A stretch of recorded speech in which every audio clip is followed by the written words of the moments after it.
How are you all doing with your bingo? Does everyone have it filled out? Has everyone filled out their bingo card? And why haven't you?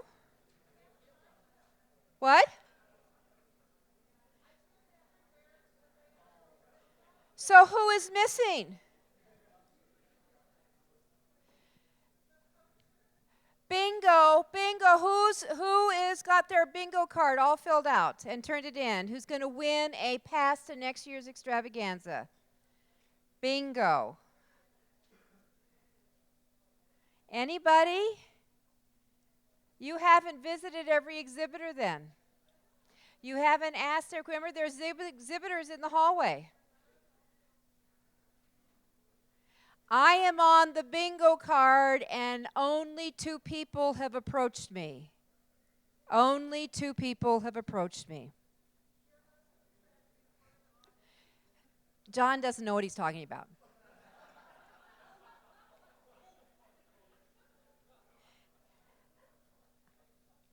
All right. You all want to know who the poacher is? It's me. When I was so broke, and we lived on $10 a month, and I had a baby, we used to poach to feed our family. And at one time, we had 31 deer hanging in a garage. I hate venison. I am a poacher. All right, so you can all put me down, put JB on that. Get your bingo cards in if you want to play the game. The amazing Amy Collins has so many hats that she wears. And when I need something very quickly, or I've had a guest I've had to move around, or I want to do a quick pre-taping on your guide to book publishing, Amy is there in a nanosecond. She has so many hats she wears, but here's the big hat. She knows publishing. She knows books. She knows how to move things with different strategies. If you want to take over to the state of Southern California, oh my God, here's my bias because I think they should have been split a long time ago. But anyway, that Amy has the capability with her team of getting your book in every bookstore if that's your game plan. She's also an amazing musician, from opera to being in a blues band. Bingo, little corner there. Bingo. Here's our blues band person. So please, would you welcome Amy Collins. Hi. It's very nice to be here. I was an opera singer, so I tend to overproject, and now with this thing on, I'm going to take it down a notch. Quick question before I get started. How many of you here write fiction? Can you raise your hand? All right, and how many of you nonfiction? Oh, man, that's not fair. I was hoping for like a majority of one or the other. Okay, how about children's books? Nice to meet you. Yeah, okay. All right, well, my name is Amy Collins, and for many years I was a book buyer. My job was to sit behind a desk and say no. It was my job for a long time to evaluate books as they came across my desk, and each book got at most a few seconds at most. I then became a sales rep and became somewhat okay at compressing books down to just a few seconds and sitting on the other side of the desk and telling book buyers at Barnes & Noble, back then it was also Borders, Books A Million, PetSmart, CVS, Walmart, Target, Costco, Crown Books, you may remember. I'm a little old. There was Elliott. There was a number of bookstores that are no longer here. But I started my career in bookstores. Over the years, I eventually became a specialty sales director for a $500 million a year publishing company. And I focused mainly on specialty sales, Michael's Arts and Crafts, the library market, paying attention to airport stores, a lot of attention to airport stores, Staples, Office Max. These sorts of stores, supermarkets, sell a lot of books. And what I'm here to talk to you today about, and hopefully I will keep it very short, I'm not going to drag on, but we're going to talk to you today about whether or not you're ready for the marketplace. The marketplace and what the marketplace wants, what the marketplace demands, changes on a very regular basis. If you'd asked any publishing expert, oh, I used air quotes. I hate air quotes. Okay, I won't do that again. If you ask any publishing expert 4 or 5 years ago about libraries, they would have told you that libraries were dead. Libraries were over. They were putting the dirt on the coffin. Libraries are growing at an enormous rate right now. Libraries are a wonderful place to sell books. If someone had asked you 10 years ago about Borders, they probably would have laid solid odds that Borders would be there today, and Borders is not. Things change. People used to say that it was impossible to get a review or to be taken seriously unless you published first your fiction book in a hardcover. Not true anymore. Not only is it not true, you look kind of silly doing it. So we're going to talk about some of those things today and what the marketplace demands today. I will try and keep it evenly balanced between fiction, nonfiction, and I'm just going to ignore this poor children's book author here, but we'll talk after. All right. When you're writing your book, long before your book is done, and I swear to you, long before your marketing plan and your printing is done, you should ask yourself the same questions that any good journalists ask themselves. Who, what, where, when, why, how, sometimes why. The first question is, who needs or wants your book? The answer is not everybody. I can't tell you the number of times I've been on the phone and I say, okay, who needs or wants your book? Well, everybody. Everybody needs my book. No, they don't. They really don't. I promise you, I do not need a book on parenting. I avoid children. I do not need any books on parenting. I'm good. So, I do not need nor want your parenting book. I am not your market. Who is your market? Pick one. Yes, I could definitely be the market for a romance novel. I could also, so could my mother. So could my ex-husband, unfortunately. So pick one. If you've written a nonfiction prescriptive how-to book on how to keep your dog healthy in his elder years, create one person in your mind. Is it a man or a woman? How old are they? How old is the dog? Where did they get the dog? Is it a rescue or was it a breeder? And how much money do they spend on this dog? Do your research. Create a person in your mind who wants or needs your book. Yes, I will be that person. I don't have a picture of my dog with me. That's a nice touch, Penny. But I would be your market for that. I have elderly dogs. I am 40 years old. I have a rescue, and my dog is getting older. I'd be a perfect market for that book. I may or may not be the person you're thinking of when you're writing your book, but you should have someone in mind. And you should definitely have her in mind or him when you're creating your marketing plan. Why will they buy the book? I can't tell you the number of books who come across my desk that are awesome. They are well written, they're well researched, they're exactly what everyone needs, and no one's going to buy it. I can tell you from data. There's a lot of things that I know in my gut, but I don't share those things. The only thing I share from these stages is what I know from data, the facts and my experience. I don't have a lot of experience talking to groups like you. Truthfully, I'm a little nervous at the moment. My Facebook friends right now are all flooding my page with, good luck and you'll be great and don't throw up. And because they know how nervous I get talking in front of groups. But why will you buy a book as opposed to just flip through it on the shelf? Why would you buy a book on a particular topic instead of read a magazine article about it? There's tons of topics that people do not buy books on. My experience and the data will show that most parents do not buy books on keeping their kids safe on the internet. Terrific topic. Every parent should buy a book on it. They don't. I don't know why, but I can tell you they don't buy books on it in bookstores at all. They read magazine articles about it. They read online articles about it. They go to PTA meetings about it, but they will not buy a book on it. So I want you to do your research, and if you don't know how, hire someone, preferably 5'5", red-haired, to help you. But Penny talked about BookScan. Absolutely. Book Industry Study Group. There's a lot of places where you can go, but find out who's going to buy your book and whether or not they will before you spend all your money marketing it and publishing it. How will they hear about your book? Will it be word of mouth? Will they be searching on Amazon? Will it be a book club suggestion? Will a librarian have a stack of them? Will there be a display? Will they be walking by an airport bookstore and see a big poster with your face in the book? How will they hear about your book? Not how are you going to promote it, because there's tons of people who will tell you how to promote your book. I want you to think about the 45-year-old pet owner, and how is she going to hear about your book?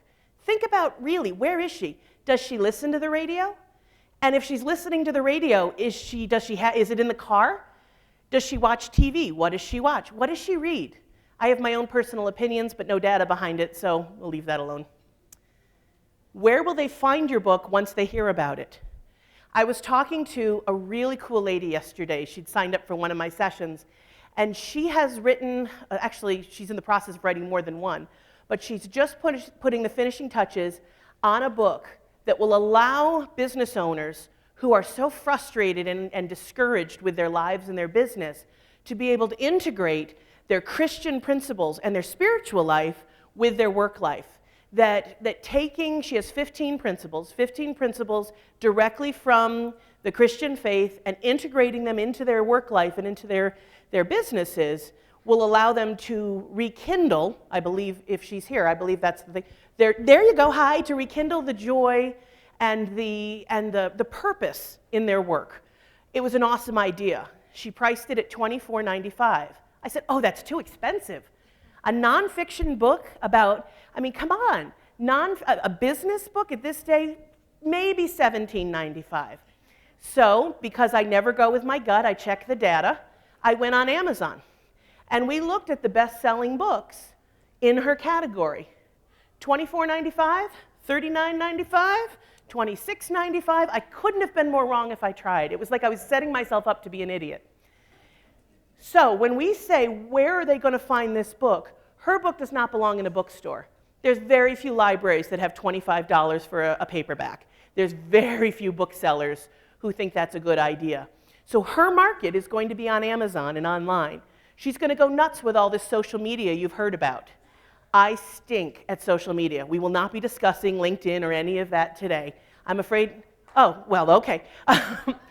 Today we're going to talk about where your market is, and I can't help you get there online. But that's her thing. She's going to hire someone else who's less fabulous, but I'm sure just as good, to help her with her market. So think about where your book belongs. Is your book overpriced for the bookstore market? Is your book perfect for libraries? Then you're going to do your research. I'm going to talk about that in a second. So we talked about where they're going to find it. Now let's talk about what makes your book different. You've heard about your elevator speech. You all know what makes your book wonderful. But I swear to you, on my mother's eyeballs, your book is not unique. I swear to you. There are white papers, and there are radio shows, and there are webinars, and there are books that are exactly like yours. If you have written a book about a transsexual basketball player who likes to neuter dogs on weekends at home, there is something out there already. I don't know where that came from. I am so sorry. Wow. This is being videotaped. That's fabulous. I swear to you, there is something out there. I swear to already. So I need you to never say these words to a book buyer, a librarian, and if you say it to me, I will pimp slap you. It will be, my book is unique. There is no other book out there like mine. I swear to you that's not true. I swear to you it is not true. Your content, even if you've written a fictional novel that is completely wonderful, somebody's going to read it and say, you know, I read something just like that the other day. Please, I beg you, find out what your book is like, and then create a short list for yourself of why yours is better, why yours is different. If you can't do it, and we're going to talk a lot about this later, ask for help. No one expects us all to learn it all this weekend. And nobody expects you all to be amazing authors and top-notch publishers. Unfortunately, if you're going to be an independent publisher, after the book is done, you have a lot of things that you need to take care of. You can either learn to do them yourself, or you can find other people to help you. Nobody's expecting you to get it all did I mention the whole LinkedIn thing? There's lots I don't do. I hire fabulous people to do it for me. Where does your book belong? Let's talk about categories. Penny was brilliant when she was talking about your Amazon categories. Let's talk a little bit about bookstores, libraries, airport stores, the brick and mortar retailers out there, supermarkets. There's one place for your book. If you have written an erotic novel that's perfect for the Catholic Bible study market, you gotta pick one. They're not going to put your book in fiction and in horses. I'm sure it's a lovely YA novel about horses, and yes, it's a fantasy novel. You have to pick one. There is one category. Only in the brick and mortar world. There's something called BISAC. I don't know if you're familiar with them. These are codes, BISAC. You can Google them. They're I used the word Google. I know the internet. You can Google them. They're very easy to find. And when you're doing your online links, you can pick many categories. But in the book world, you can pick one. So figure out where your book belongs. What are you prepared to do to get it there? Selling your book is really hard. Picking up the phone and calling bookstores, libraries, airport stores, your local pet shop is hard. It is extremely hard. Selling yourself, writing sales copy, getting it proofread, sending it out there, asking someone to buy your book is not easy. Getting online and asking people for reviews is extremely difficult. And so I've got the secret on how to make it totally easy on all of you. When you are asking yourself what you're prepared to do to get your book out there, be honest. What are you really prepared to do? And the other question may be, what are you not prepared to do? I know what I want to do. I know what I think I'm going to do. But what I'm willing to do is what I actually do. I can look back on the last 5 years, and I can tell you that for my business, I am not willing to learn enough about Google+. Now, Guy Kawasaki has changed my mind, but I am unwilling to delve deeply enough into social media. You know why I know that? Because I haven't done it. 13 years ago, I wrote a self-help book, which is adorable because I gotta tell you, nobody wants my advice in real life. Nobody. It sold tens of thousands of copies. It was published by a big house. It was awesome. It was all on reducing stress, which is also hysterical because I'm the most frenetic person I know. And here's what I'm not willing to do to promote my book. I'm not willing to ask my friends to write reviews. I'm not willing to go on local TV because people I know might see me and think that I've got an ego, and I don't want people to think that I think I'm all that. I apparently am unwilling to do much promotion on my books. I have not written a book since. I love writing. I love giving my advice. I am never so happy as when I'm talking. Right now, happiest I've ever been. You're all listening. I couldn't be happier. But I will never write another book because I am unwilling to promote it. How do I know that? Didn't do it.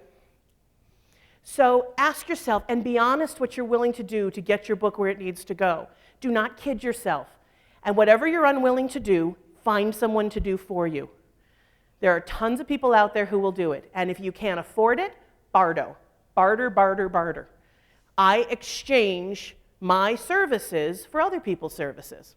And when I can't do that, I exchange money for other people's goods and services. But please be honest about what you're willing to do and what you're not.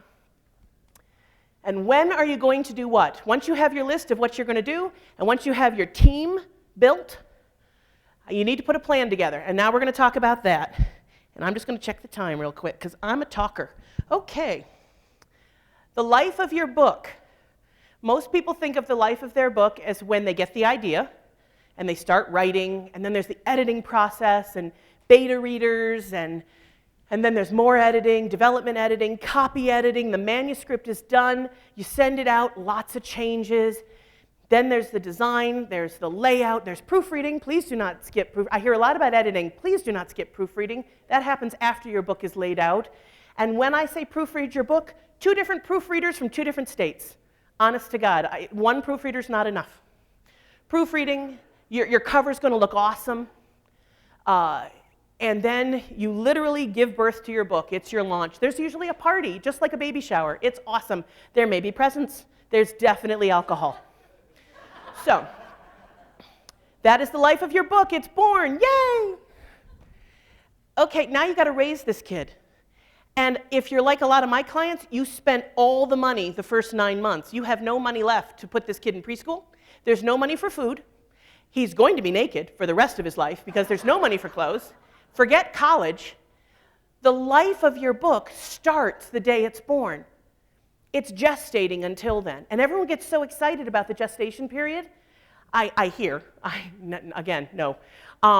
But you know, oh, you're pregnant and everyone's excited and can I touch the belly and everyone, book-wise, everyone's so excited for you. And then the book is born and everyone goes home.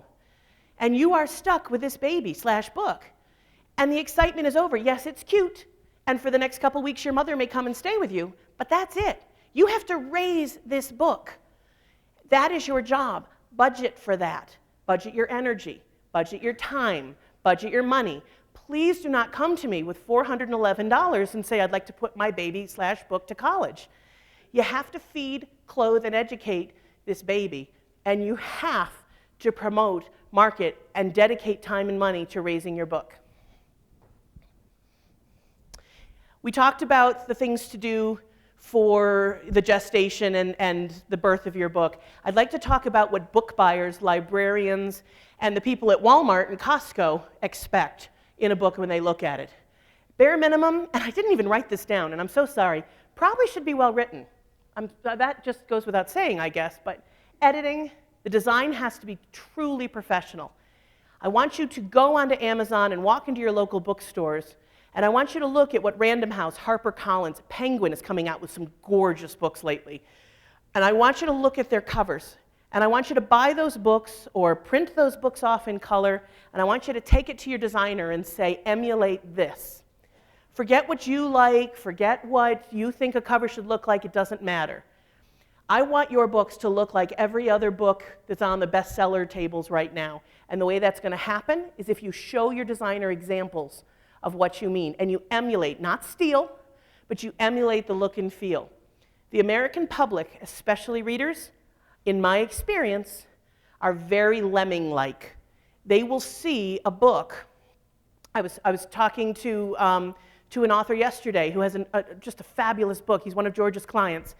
And his book is going to be fabulous, but the cover, not quite there yet. And I showed him a Vince Flynn novel. I don't know if you guys are familiar with Vince Flynn. I said, look, his name it takes up half the book. And Frank said, well, nobody knows me. I said, they don't know that. They're going to see your name, Frank Vincent. Is that, do I have it right? I'm sorry.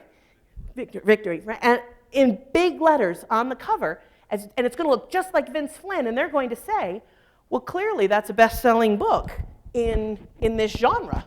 I should probably pick it up. It looks just like every other book in that genre. Titling. Titling is very important. Penny was talking a lot about different keywords on Amazon, and I know she touched on this, but I'm going to double on it. Subtitle. If you have written a book about getting a job, make sure the phrase getting a job or job interview or job hunting is in your subtitle. There are 32 characters in most databases in libraries and bookstores. It's the way it's set up. And you should have a key word in those first 32 characters. Pricing. If you really want to be in bookstores, please, please, please don't price your book based on how much money you want to make. You price your book based on what other books in your genre are priced at. If you have written a book that is only 110 pages and you want to charge $16.95, as a book buyer, you'd better give me a very good reason why, when every other book on Excel is $14.95 and it's 400 pages long. Do your market research.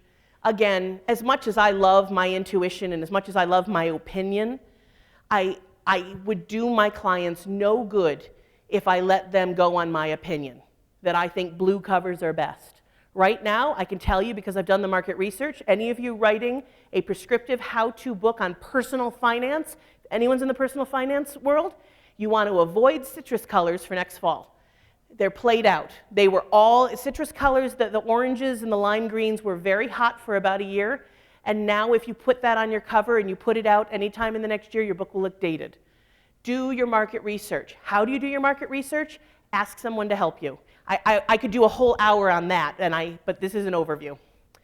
You're going to need a distribution plan. Can't tell you the number of people who have a finished book and then I'm a distributor, that's why I'm up here, and come to me and they say, I'd like to get my book into Barnes & Noble. Well, that's adorable. I would too. You should have contacted me 4 months ago. Judith Peter, who's back there, she runs Pathway Book Services. Pathway Book Services is the warehouse that I use. I hire them. They handle all my clients' books. It takes her 6 to 8 weeks to get her clients' books data into the Barnes & Noble databases. There are 5 different computer systems in Barnes & Noble, 5 different databases. All of them have to be populated. None of them talk to each other. It's fabulous. It takes a month, maybe 6 weeks. Judith, am I right? Close? Yeah. It takes 3 weeks to get into the Amazon system properly. When you first upload your book on Amazon, there's no cover. All of the apostrophes have weird little umlaut things on them. It takes a while. So have a distribution plan. Find out if you're going to be with we're going to talk about this in a second, with a fulfillment company, or if you're going to go print on demand, or if you're going to use a distributor. But figure that out at least 4 months before your book goes to print, please. We talked about this before. I'm going to hurry up because apparently I just love the sound of my own voice and I'm going on, and we're on slide 3. But you need a fully executable marketing plan, and you need that done 6 months before your book is done. And as I mentioned about the baby needing to be clothed and fed, you need a marketing plan that goes at least 12 months. You are independent publishers. You don't have to get it all done in the first 90 days, I promise you. But you have to keep going. It is not okay to put your nose to the grindstone, shoulder to the wheel, whatever, for 6 weeks, and then say, well, I tried. I did it. Yep, I worked really hard, and my friends didn't review my book, and I only sold 30 copies on Amazon. It's over. No, you raise the kid. Don't give up. All right, we talked about a distribution plan. For those of you who do not understand, and most of you I'm sure do understand the difference, but I get asked this question a lot, so I'm just going to take 1 minute and talk about the different terms. You've heard a lot, I think, about Ingram and Baker and Taylor. Ingram and Baker and Taylor both have the word distribution in their name. They are not technically distributors for you. Yes, they'll distribute a bigger house, maybe yours, but for the most part, they are wholesalers. They work for the bookstores and libraries. The bookstores and libraries are their customers. They will order a few copies of a book, and it will sit in a big warehouse, either Laverne, Tennessee, or out in Utah, or up in New Jersey, and it will sit there. And when a bookstore needs a copy of that book, they jump right up and they say, yes, sir, and they ship it out, and it's there by the next day. They work for the bookstores. They don't work for you. They're not distributors. They're wholesalers. Now, but a distributor works for you. If you are an independent publisher, you hire a distributor. They also will put your books in their warehouse, but they won't buy them. They're your books. You own them. A distributor is fully insured. A distributor has a warehouse system, and a distributor is fully set up to get your books to those same warehouses. To those same bookstores.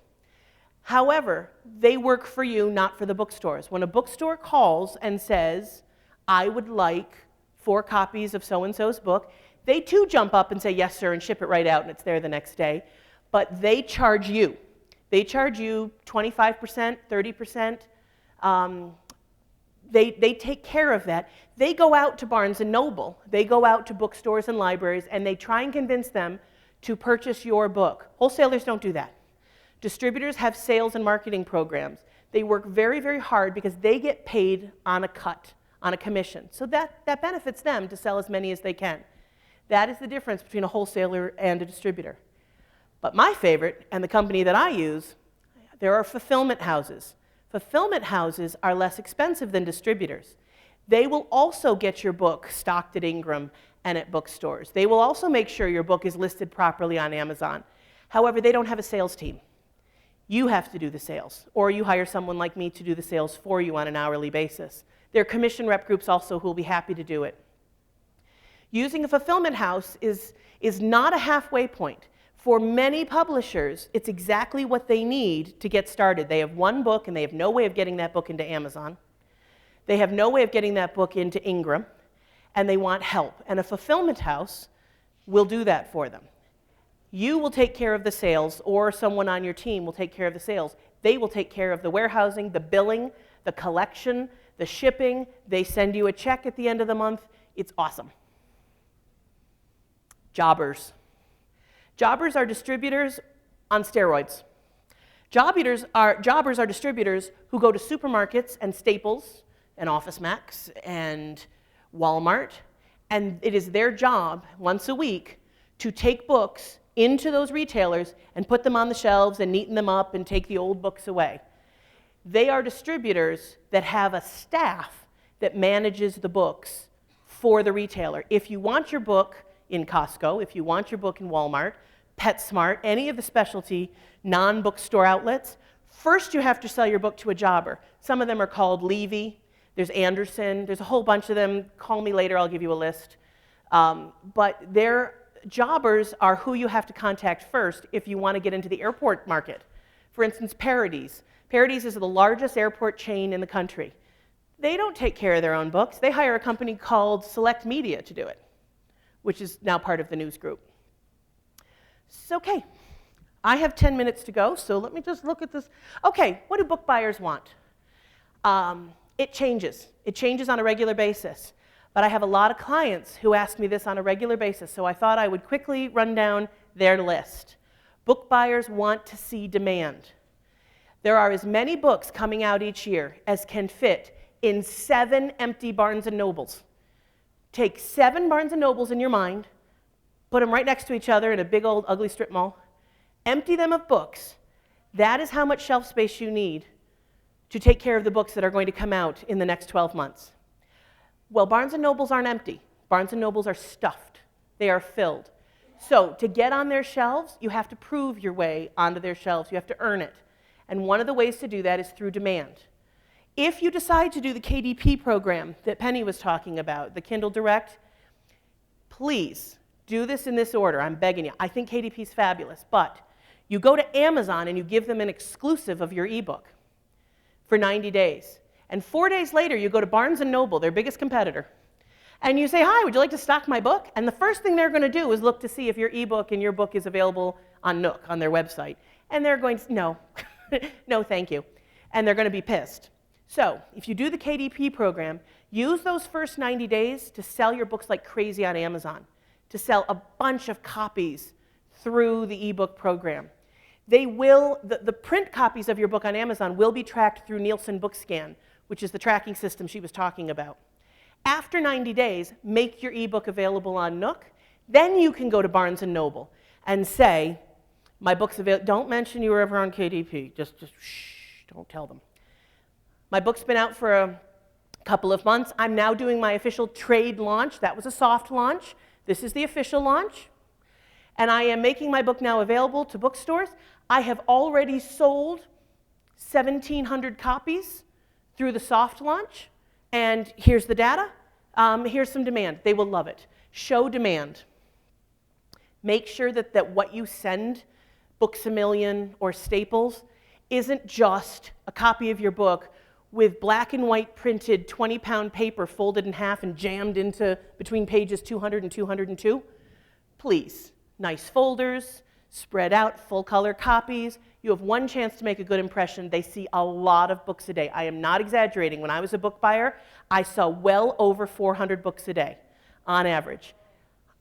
400 books a day. You know the books that got my attention? The pretty ones. I'm sorry. What your book looked like was so much more important to me than what it said. And I'm not alone. I'm telling you that I'm an average buyer. So please make the package adorable. Or if it's a business book, impressive. Your presentation and your marketing in these kits, please make sure that you send to the buyer a full marketing plan. I'm doing this online, I'm doing that with social media, I've hired author marketing experts, I've hired the Cadence Group to do this, I've reached out to, I'm looking at signs now, I'm going to do newspaper ads, there's going to be reviews, I'm reaching out, my plan is to reach out to over 100 bloggers and to guest post on 5 blogs a week. Here's my plan. This is what I'm going, remember I said, what are you willing to do? Put the whole thing together, what you're willing to do and what the team you've hired to do is going to do, put it all on paper and make sure you give it to them, because why else will they think someone's going to walk into their store and buy their book? All the buyers want, and we're going to get to turns in a second, I'll talk to this in a second, but all the buyers want is to be good at their job. Help them be good at their job. Give them the research they need. If you know for a fact that no books on being safe online from online predators are selling, but your book is different, and that you're actually going to be on 60 Minutes talking about it, and that you have actually done a white paper on this and there were 14,000 downloads in one day, give them that data, because maybe then they'll buy your book. You just have to give them and do your research. And make sure you follow up. It is extremely hard to sell your book to booksellers. I've mentioned that before. We are mean people. We are. We're mean, and we have to be cruel, and some of us like it. We don't even do it unwillingly. But here's the secret to book sales. As hard as it is, as uncomfortable as you are, as egotistical as you think it makes you look, as embarrassing as it is, as hard and as heavy as that phone is, it's 20 pounds, I know. Do it anyway. Successful authors do it anyway. Failures don't. I hate to get on a plane. In 1991, I was on a plane that fell down very fast into the Potomac River. Yeah, I hate getting on planes. I do it anyway. I'm scared of people. All my jokes aside about loving this moment, I'm sweating so bad you guys are dying. I'm dying here. That's why this is here, to cover it all up. I am terrified of people. I am so shy. I really am. But I do it anyway. I've trained myself to get on planes and to talk to you people, especially you. Your face is lovely. I've been looking at it the whole hour. She's like, oh, she's nice. I have trained myself to do it anyway. If I can get on a plane in Albany, New York, and fly to Denver and talk to you while desperately having to pee because I'm so nervous, you can pick up the phone and call Books A Million. I swear to you. It is not that hard. Nobody's going to yell at you. You will not die. Do it anyway. Sorry.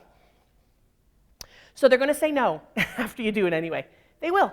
They're going to say no at first. They say no to me, and I'm charming. They say no to me all the time. 82% of my clients' books get into Barnes & Noble. 100% of my clients' books get into libraries and to the independent market, and every single one of them says no at first. So this is what we do. We accept that maybe they're just being jerks. Maybe, but we work around it. And that it's easy to say no. Please remember that your book buyers get to keep their jobs if they do a good job, and they are judged by turns. Turns is the number of times that their category turns over in a given quarter. Depends on the book. If it's a pet section, it only has to turn twice a year. That means that all the books in that, if there's 42 titles in that section, 42 copies have to sell in 6 months. And if they sell more than that, they're judged as doing a good job. They get a bonus. They don't get fired. It's awesome. If they do not turn, there's data that they have to balance. If they do not sell enough books out of their section, they are judged as stinking at their job, and then they're fired. So please understand that you may get a no not because your book isn't awesome, but it may not fit their idea of what they need to do to be successful at their job. And you can get around that. We'll talk about that in a second. You may not have shown them enough proof for them to think that it's okay to take this risk. Maybe, what did I say, a cross-dressing basketball player who likes to neuter dogs at home on the weekend for fun and profit book they may be uncomfortable with this topic, and you may not have shown them enough proof that there's need for it. You can fix that. Shelf space is extremely limited. So what do? Whatever the answer is, you send, in my opinion, a handwritten thank you note. An email's fine if you don't. I do handwritten, but email is just fine. A lovely thank you. No yeah buts. No, you don't understand. Thank you. Thank you so much for taking the time. I hope you have a lovely day. Done. You can always hit them later, but send them a thank you note. They never get them. It makes an impression. Then send them regular updates about your successes elsewhere. If you've convinced 3 gift stores in your local area to carry your books and it's turning, let's say there's 5 copies and they're turning on a regular basis, send that information to the buyer. If you're going to be on Fox and Friends in the morning, send that information to the buyer. You've sent them a lovely thank you note. They no longer are scared of you. They know you're not crazy. Except for you. You look a little near the eyes, something. So make sure you send them updates. And when you have sales momentum, make sure you tell them. All right. I'm gonna pass this around because I have 4 minutes left. If you would like a copy of this or to get a hold of me, please put your business card in this. I will be doing a drawing at my booth in about an hour for a free 2-hour consultation. And I'm going to pick 3 cards. So if you'd like to get a hold of me, please put your card in here. I will only email you once. I'm not a spammer. And if you'd like to get a hold of me, I'm back there with Judith next to the Pathways table. My company's called New Shelves, and I have lots of cards there. Hi. Thank you. Nice catch, because we're going to skip through that. Okay. The last two slides talked about all the rules. So here's the secret. There really are no hard and fast rules. I will tell you, if you win one of my consults, that hardcover is not necessary, that you can go POD. I sell print-on-demand books into libraries and bookstores all the time. The rules that bookstores will not take print-on-demand is not true.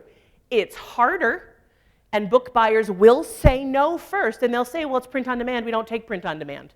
Absolutely what they're going to say. But my job as your sales rep is to convince them otherwise. They will take print-on-demand if you show them enough data and if you give them enough reason, if you earn your way onto the shelves. Do your homework. I know I've talked a lot about research, but it's so important. Please, if you're going to do your own sales or if you're going to hire a distributor, do your homework. Find out what you need to do, and we won't make you do our work, but help us out. Have a reason for everything that you do. If you're still writing your book, or if it's done but it hasn't gone to the printer, I really want you to think about who you're writing to. And I want you to make sure that every word in your manuscript, there's a reason it's there. Everything you're doing for marketing, that there's a purpose to it. Keep that in mind. Budget for the life of your book, not just up until its birth. Please, I'm begging you. I'm not fond of children, as I've mentioned, but I really hate to see them hungry. I don't like to see them naked, really. So budget for it. Your book's life is going to go at least another couple of years. Money spent does not always equal money earned. There's lots of companies out there. None of them are affiliated with Judith, I swear. But there's a lot of companies out there who will take your money and won't earn it. Be careful about who you hire as your partners.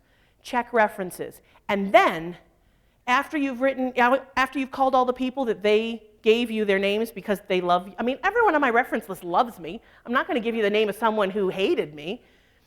I want you to do your research. It's an online world. Find out other clients who have used them. Go on LinkedIn and ask about them. Get some references, ask about people, do your homework. Do not spend money just because someone looks good in green, although it's a good reason. And you don't have to know everything. You don't have to even remember 92% of what you heard today. I talk really fast, and then there's the whole having to pee thing. So I'm begging you, if you don't remember something, if you don't know something, ask. Don't be, none of us know. There's tons of people I'm going to be asking questions of. None of us know everything. I hope to see you around. I'll be here until 1 o'clock. I have to fly back to New York for a thing tomorrow, but I will be pulling your names, and my cards are here on the stage and by my booth, and I would love to hear from you. Thanks. That's how to reach me.